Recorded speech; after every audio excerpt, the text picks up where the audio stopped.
আসসালামু আলাইকুম সবাইকে। আজকে আপনাদের জন্য তৈরি করব রুই মাছের মাথা দিয়ে মুগ ডালের মুড়ো ঘন্ট। তো চলুন দেরি না করে শুরু করা যাক। প্রথমে রুই মাছের মাথাগুলো খুব সুন্দর করে কেটে নিয়েছি। সাধারণত রুই মাছে থাকে ওমেগা 3, যা হার্ট ভালো রাখতে সাহায্য করে। এছাড়াও রুই মাছের প্রোটিন হাড়ের জয়েন্ট টিস্যু ভালো রাখতে সাহায্য করে। এতে থাকা ফ্যাটি অ্যাসিড স্মৃতিশক্তি বাড়াতে সাহায্য করে এবং এতে কম ক্যালোরি থাকায় ওজন নিয়ন্ত্রণেও সহায়তা করে। এখন মুগ ডালগুলো নিয়ে নিয়েছি। বেশ কিছুদিন ধরেই কিন্তু গরম পড়ছে, আর এই গরমের সময় খাবারের হেরফের হলে কিন্তু হজমের সমস্যা হয়। আর এই মুগ ডাল কিন্তু হজমের প্রক্রিয়া স্বাভাবিক রাখতে অনেক সাহায্য করে। এখন মুগ ডালের ভিতরে ডাল ডাল গন্ধটা দূর করার জন্য এটাকে কিছুক্ষণ ভেজে নিব।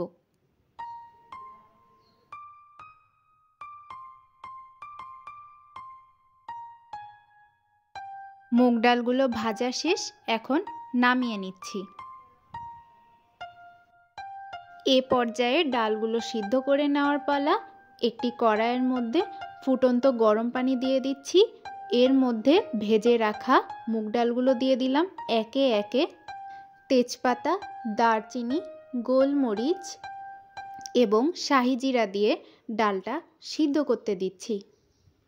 ডালটা ফুটে উঠেছে।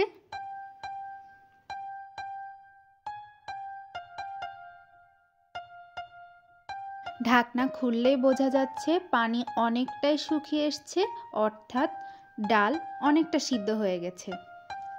এ পর্যায়ে ডাল সিদ্ধ হতে হতেই রান্নার জন্য পেঁয়াজ কুচি করে নিয়েছি এবং কাঁচা ঝালও ফালি করে নিয়েছি।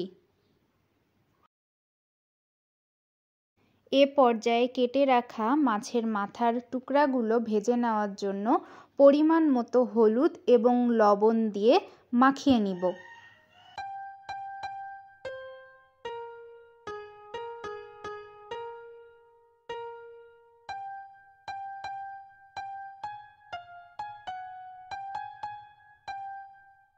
এ পর্যায়ে মাছের মাথার টুকরাগুলো ভেজে নেওয়ার জন্য একটি কড়াইয়ে প্রথমে পরিমাণ মতো তেল দিয়ে নিচ্ছি।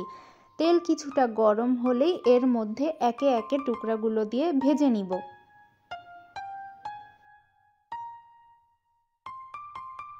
চুলার আঁচ লো টু মিডিয়ামে রেখে হালকা হাতে ভেজে নিতে হবে।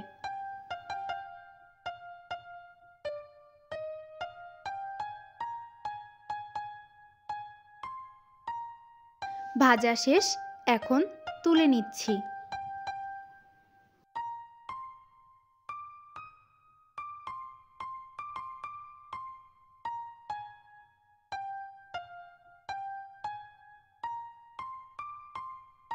এবার রান্নার পর্যায়ে চলে যাচ্ছি। কড়াইয়ে থাকা অবশিষ্ট তেলের মধ্যে আরও কিছু তেল যোগ করে এর মধ্যে কেটে রাখা পেঁয়াজগুলো দিয়ে কিছুক্ষণ ভেজে নিব। পেঁয়াজ কিছুটা লাল হয়ে আসলে এর মধ্যে একে একে রসুন বাটা, জিরা বাটা এবং পেঁয়াজ বাটা দিয়ে দিচ্ছি। এর মধ্যে হলুদের গুঁড়া এবং ঝালের গুঁড়াও পরিমাণ মতো দিয়ে দিয়েছি।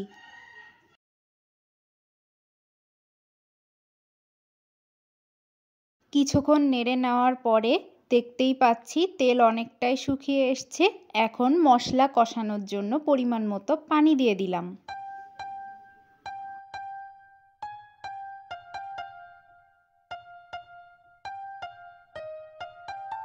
মশলা কিছুটা কষে আসলেই এর মধ্যে ভেজে রাখা মাছের মাথার টুকরাগুলো দিয়ে দিচ্ছি। এগুলো খুব ভালো মতো নেড়ে চুড়ে মেখে নিতে হবে।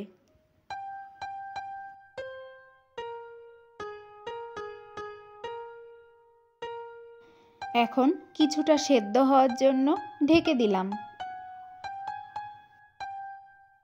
কিছুটা সিদ্ধ হয়ে আসলেই এখন পরিমাণ মতো ঝোলের পানি দিয়ে দিচ্ছি।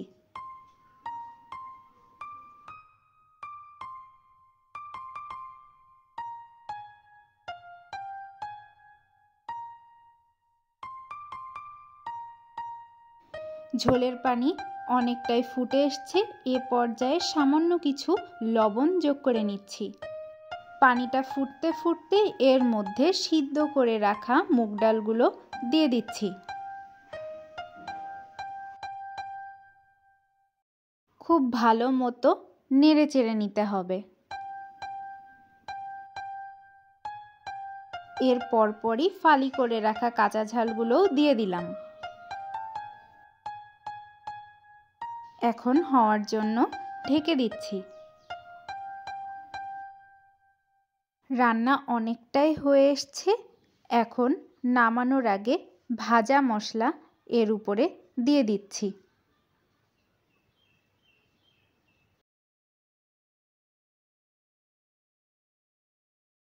দেখুন রংটা কতটা সুন্দর এসছে আর কতটা সুন্দর মাখা মাখা মতো হয়ে এসছে। এখন নামিয়ে নেওয়ার পালা।